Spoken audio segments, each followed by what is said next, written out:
是，岂是你说见就见的？就啊！幽木空蛇藤。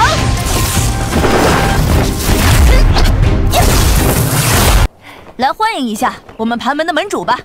多半的势力，光是强榜前50了。你这次会在内院停留多久啊？你中毒了？怎么不解？唉，学院内。不过，这异火和我家族正面临着的一个所有顶尖炼药师的恐怖之地。萤火成型那天，天降萤火，千。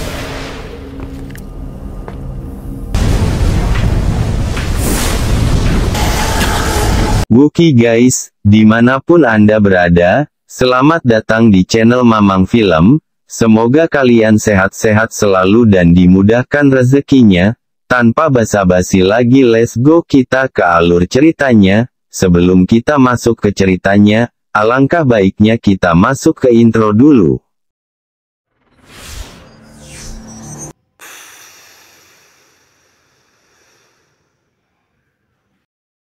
Di episode kemarin, kita diperlihatkan kekuatan dari teratai api amarah Buddha 3 warna, di mana dengan teknik ini membuat dua orang dozong yaitu Han Feng dan Ketua Motian, memilih mundur dari pertarungan, dan Xiao Yan berhasil mengamankan cairan bodi, tetapi tak berselang lama kemudian, terjadi sebuah masalah baru di mana tanpa diketahui oleh Xiao Yan diam-diam Pak Tua Yingsa menanamkan jiwanya ke dalam kotak cairan bodi. Di saat Xiao Yan lengah, Pak Tua Yingsa pun berhasil mencuri kembali dari tangan Xiao Yan, karena Ketua Suqian dan Xiao Yixian muncul. Nah di sini Pak Tua Yingsa menyerahkan kembali kepada Xiao Yan, kemudian Xiao Yan pergi ke Akademi Jianan untuk suatu hal. Bagaimanakah kelanjutannya? Mari kita saksikan sebagai berikut.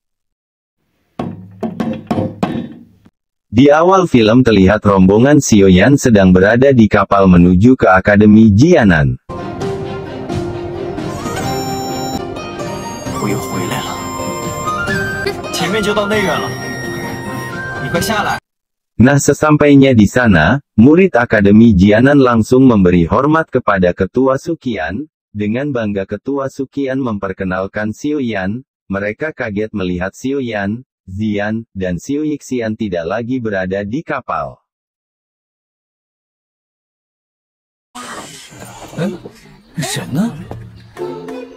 Kita beralih ke sisi Xiao Yan, ternyata dia sudah berada di pasar, bersama Zian dan Xiao Yixian. Karena pertama kali Xiao Yixian datang ke Akademi Jianan, Zian pun segera membawanya berkeliling kota. Karena Xiao Yan ditinggal sendirian, dia memutuskan kembali ke gerbang Pan yang dia dirikan 2 tahun yang lalu. Nah sesampainya di sana dia melihat seorang wanita dari gerbang Pan, sedang memurnikan pil obat energi langit tingkat 4. 快点快点！好，了，我闻到丹香了。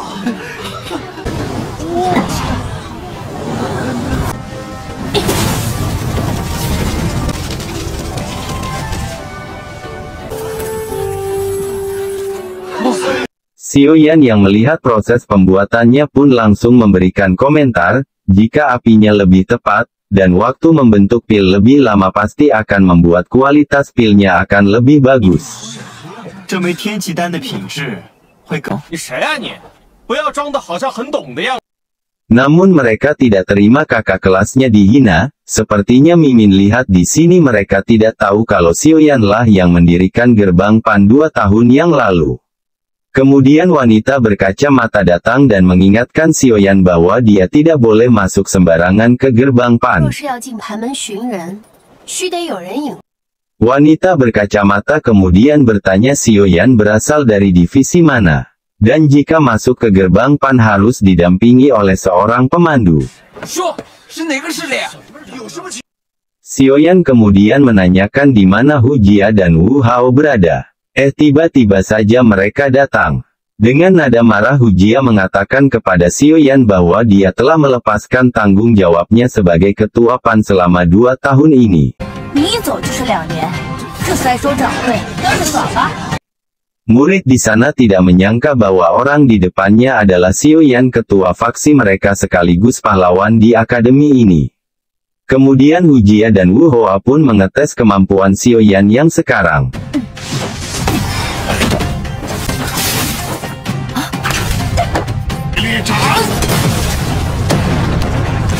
Terlihat di sini Xiaoyan lebih unggul dibandingkan mereka berdua, dan dia berhasil menghindari semua serangan mereka dengan teknik langkah 3000 petir.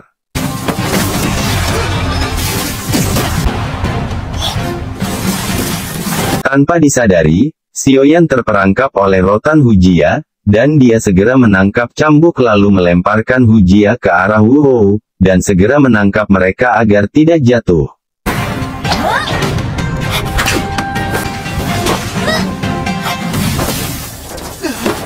Setelah pertarungan berakhir, mereka pun segera menyambut Xiaoyan dan mereka segera meminta maaf. Ternyata wanita berkacamata bernama Xianlan, dia menuangkan air, setelah itu dia segera meminta maaf karena tidak mengenali Xiaoyan. Wu Hou kemudian mengatakan bahwa sekarang gerbang Pan sudah maju pesat, dari 50 murid peringkat teratas, setengahnya berasal dari gerbang Pan, bahkan ada beberapa yang telah dipromosikan menjadi ketua di Akademi Jianan. Xiaoyan pun berterima kasih atas kerja keras mereka selama ini dalam membangun Akademi Jianan. Setelah urusan di Akademi Jianan selesai, Xiaoyan ingin pergi mencari api surgawi. 哎，对了，你这次会在内院停留？等这里的事情完结后，我们打算去。我该去找大长老了。 Dia pun pergi menemui Ketua Agung Suqian. Sesampainya di hadapan Ketua Suqian langsung memeriksa keadaan Xiaoyan dan didapati di dalam tubuh Xiaoyan ada racun, akibat pertarungan Xiaoyan dengan Ketua Sebian yang merubah bentuknya mirip kalajengking, dan racun ini hanya bisa dihilangkan oleh Master Dozun, jadi Mimin berikan sedikit informasi bahwa Dozun ini berada satu tingkat dengan Dozong, kalau Medusa dan Suqian itu berada di ranah Dozong. Di Akademi Jianan hanya kepala dekan yang berada di ranah ini, tapi karena dia selalu berkeliling dunia dan tidak memberikan kabar, Ketua Suqian tidak tahu apakah dia masih hidup atau tidak. Jika di halaman dalam hanya Ketua Bai dan Qian yang bisa membantu Xiaoyan tapi mereka jarang sekali terlihat. Tetapi ada satu cara lagi untuk menyelamatkan Xiaoyan yaitu dengan cara mencari api surgawi. Ketua Suqian mengetahui ada yang menguping, dia segera menyuruh Xianlan keluar, Xianlan pun akan memberitahu keberadaan api surgawi asalkan Xiaoyan bersedia membantunya untuk mempertahankan posisi Ketua Pagoda Pil. 去年他将这丫头从中州送到。我的线索，你有异火线索？ 异火和我家族正面临着的一个逆境有关。 Xiaoyan pun menyanggupinya meskipun sulit karena untuk memasuki Pagoda Pil setidaknya Xiaoyan harus berada di tingkat 7 alkemis. Xianlan mengatakan bahwa ada api surgawi di Pagoda Pil, api tersebut bernama 3000 Burning Flame, yaitu api surgawi tingkat ke-9, dan ketika api ini terbentuk turun api perak dari langit 1000 mil jauhnya dari gurun. Dan dapat membuat orang yang memilikinya pulih dengan cepat sehingga dijuluki sebagai api tubuh abadi. Akan tetapi Pagoda Pil dijaga dengan ketat sehingga orang luar dilarang masuk. Xianlan mengatakan bahwa 2 tahun kemudian akan diadakan konferensi Pil besar di alam Pil, dan di ajang ini gurunya Yellow pernah menjuarainya hingga membuat namanya terkenal di seluruh penjuru dunia. 也是有限制的。据我所知，最具有影响力的单会，一遇的盛世，药老先生天下。没想到老。 Jika Xiaoyan berhasil masuk dalam 10 besar, dia diberikan kesempatan untuk menaklukkan api surgawi tersebut. Xiaoyan yang mendengarnya pun sangat bersemangat untuk pergi ke daratan tengah. Tetapi dia ingin menyelesaikan urusannya dulu yaitu menghidupkan pagoda pemurnian Qi di halaman dalam dengan api yang ada di tubuhnya. 先等我将内院的天分炼气塔搞定吧。先回去休息吧，明日。Di saat semua orang telah tidur, Xiaoyan sibuk mempersiapkan dirinya untuk menghadapi orang-orang kuat di daratan tengah, dengan cara mengolah mayat monster yang dia beli di pelelangan tempo hari. Dia mengeluarkan mayat monster dari dalam cincin rohnya dan meneliti dengan baik bagian mana yang bisa dipakai dan dijadikan senjata. Dia pun mulai membakar mayat monster, tapi tiba-tiba saja Xian datang karena merasakan bau yang tidak sedap. Mimin merasa ada hubungan antara Xian dan mayat monster, secara kan Xian juga monster yang bertransformasi sebagai wujud manusia.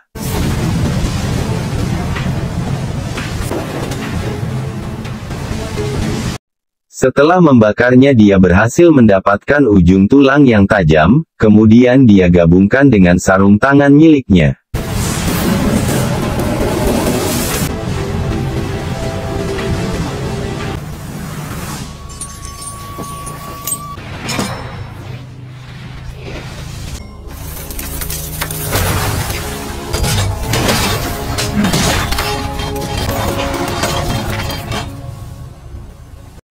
Xian tiba-tiba saja datang dan mengambil, lalu dia mengatakan bahwa ini adalah kompensasi untuknya karena telah menemaninya selama ini.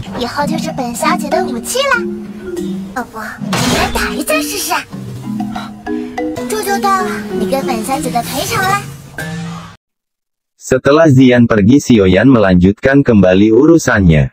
Tapi tiba-tiba saja keluar benda bulat aneh, sepertinya si kesadaran mayat monster, dan memaksa Xiaoyan masuk ke dalamnya.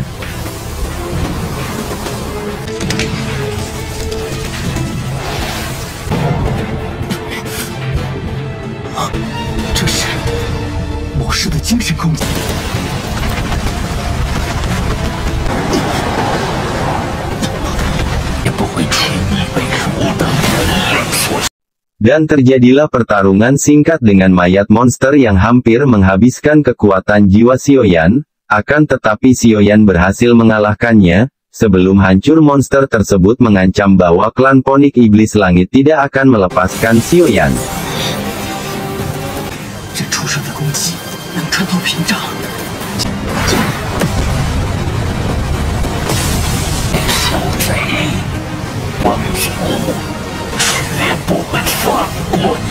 Xiaoyan pun akhirnya menelan sisa aura dari monster tersebut.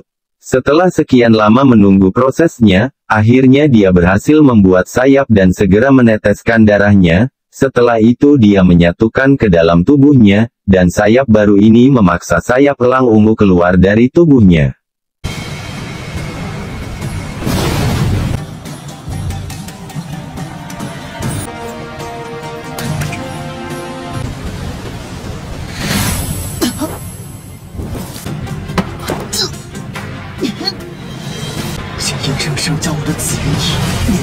Dia pun mulai menguji cobanya, jika pun nanti terdapat musuh yang kuat, jika dia tidak bisa mengalahkannya, dia bisa lari dengan cepat dengan sayap tulang ini.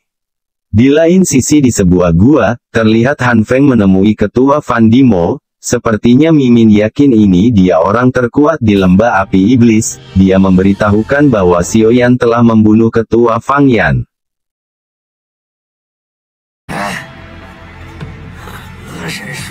Oke sobat Mamang Film, sekian dulu untuk part kali ini. Sampai jumpa pada episode selanjutnya. Jangan lupa like dan subscribe kalau suka. Sampai jumpa.